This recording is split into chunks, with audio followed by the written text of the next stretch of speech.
नमस्कार दोस्तों, सुरेखा गुप्ता के चैनल में आप सभी का बहुत बहुत स्वागत है, अभिनंदन है। कैसे हैं आप सभी? काफ़ी दिनों बाद हमारी मुलाकात हो रही है। आशा है आप सभी खुश और प्रसन्न होंगे। आज मैं आपके सामने अपनी एक लघु कथा लेकर उपस्थित हूँ, जिसका शीर्षक है गुरु दक्षिणा। साथियों, गुरु पूर्णिमा के अवसर में हम सभी अपने गुरुओं का सम्मान करते हैं, पर कभी कभी ऐसा होता है कि कोई कोई गुरु बिल्कुल भी इसके काबिल नहीं होते। मेरी कथा इसी पर आधारित है। आइए कथा की ओर चलते हैं। नानी, मेरा भरतनाट्यम का कोर्स पूरा हो गया और मुझे डिग्री मिल गई है, कहती हुई सौम्या उछलती कूदती अपनी नानी निधि के गले लग गई। नानी भी बहुत खुश थी। उन्होंने कहा, सचमुच तेरा और मेरा यही सपना था कि तुम भारतनाट्यम बहुत अच्छे से सीख पाओ।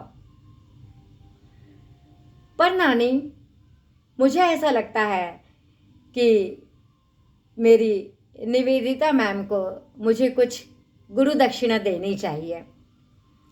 सौम्या ने जब निधि से कहा तो निधि एक क्षण को चुप रह गई।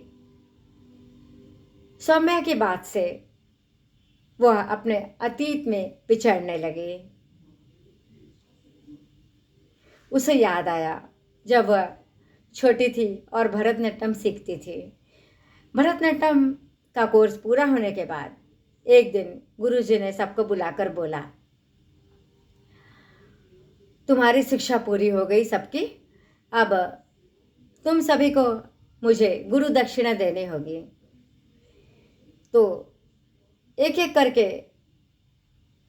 तुमको मेरे घर आना होगा, एक साथ नहीं आओगे। ममता, आज तुम्हारी बारी है। निधि, कल तुम्हारी बारी है। गुरुजी के मुंह से यह सुनते ही सभी लड़कियों ने एक दूसरे की तरफ देखा, बाहर निकल गईं। और ममता ने कहा, मुझे तो बहुत डर लग रहा है, न जाने गुरुजी क्या चाहते हैं। गुरुजी ने ये भी तो कहा है कि घर में किसी को ना बताओ। निधि ने कहा, मुझे कुछ कुछ समझ में आ रहा है। गुरुजी की नियत मुझे शुरू से अच्छी नहीं लगी थी। ममता, आज तुम बिल्कुल नहीं जाओगी। आज मैं जाऊंगी गुरुजी के पास। और धीरे से उसने सभी लड़कियों से कुछ कहा। नियत समय में निधि गुरुजी के घर पहुंच गई। गुरुजी से कहा कि गुरुजी, ममता की माँ ने आज रोक लिया है, इसीलिए मैं आई हूं आपके पास आज। गुरुजी मुस्कुराए, उठे, कमरे का दरवाजा बंद किया और कहा, गुरु दक्षिणा तो सबको देनी है, चाहे आज तुम आओ या ममता आ जाए, कोई फर्क नहीं पड़ता। कहते हुए उन्होंने कमरे की लाइट बंद कर दी। निधि घबराई नहीं। निधि ने ठान लिया था। गुरुजी जैसे ही निधि के पास आए, निधि के कंधे में हाथ रखा कि चटाक कमरा गूंज उठा। जब तक गुरुजी को समझ पाते, निधि ने गुरुजी को धक्का दिया, कमरे का दरवाजा खोल दिया। सारी लड़कियां बाहर खड़ी थीं। एक ने जल्दी से आकर कमरे की लाइट जलाई और सभी लड़कियां ताली बजाने लगी। निधि ने कहा, गुरुजी, ये था आपका गुरु दक्षिणा। बस मेरी कथा इतनी ही दोस्तों। बताइए कैसे लगी आपको मेरी कथा।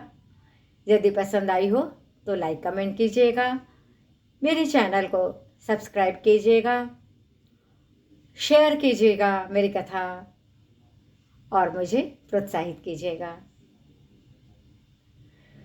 फिर मिलते हैं दोस्तों एक नई लघु कथा, नए संस्मरण, नई कविता, नई कथा के साथ।